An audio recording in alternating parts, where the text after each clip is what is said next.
waxaa ka mid ahay xildhibaanada golaha deegaanka degmada Qardho waxaan ku soo baxnay runtii liista xiran oo ay gabdhuhu kuraasta loo xiray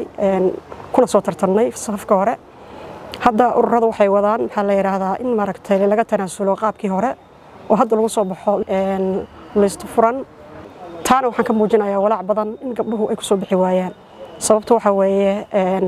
waqtiga hadda la joogo aysan u bislayn bulshadeenu in ay doortaan wiilkii gabadha inay isku si u doortaan halka waxaan ka arkaa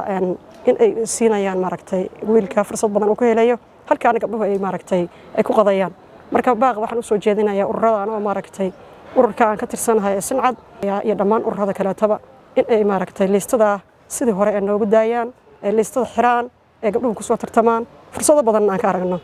haweenku waxay matalayaan bulshada meeshaas haddii fursad gabadhaasi meesha u hesho oo xildhibaan ay u hesho waxay matalaysaa bulshada xaafadda magaalada ay degan tahay oo kaleeto runtii gabdhuhu way isfahmaan oo isku gudbiyaan fariimaha haddaanu xaafadda ayaan waxaan ka ahay xildhibaano kalena waa jiraan waxaa jira fariimo liisoo dhiibo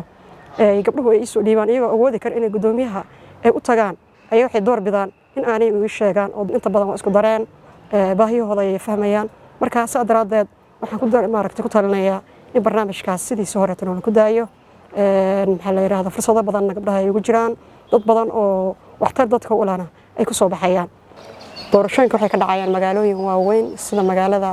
maxaa la yiraahdaa Boosaaso Garowe Galkacyo iyo magaalooyin kaleeto oo degmooyin yar yar oo laami ka degsan oo kaleeto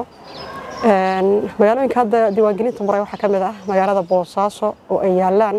in ka badan 70,000 cod gabadha musharaxada ah oo xildhibaanka u sharaxan oo Boosaas ka tartamaysa waxa looga baahan yahay in ay stiikaro waaweyn afarta koone ee magaalada ay ku dhajisato waxa looga baahan yahay sidoo kaleeto in ay dhigato xaflado ay ku shaacinayso garanaysa xildhibaanadeeda taasna waxa dhici karta gabadha dhaqaale badan inay u hayn ee halka gabadhaas ay ku weedo waxa dhici karta booskeeda iyo hamigeedii siyaasadeed oo kaga jiray dhanka kaleeto degmooyin waxa jira ay ka dhacayso oo magaalada ay ka degsan oo tuulooyin yar yar ah iyagana waxa hooseeya wacyigooda ayaa hooseeya waxa dhici karta iyagana dadka halka ku nool in ay gabadha fursad siin waayaan halka gabadhaas iyadana damaceeda iyo fursadeeda iyo hamigeedii ay ku weedo marka waxyaalahaas ayaa walaac uga muujinaya liistada furan in ay leedahay ee kaga fiicanta boqol jeer liistooyinkii maaragtay xirna oo annagu ku soo baxnay marka farinteeda guud ahaan intaas ay daaran tahay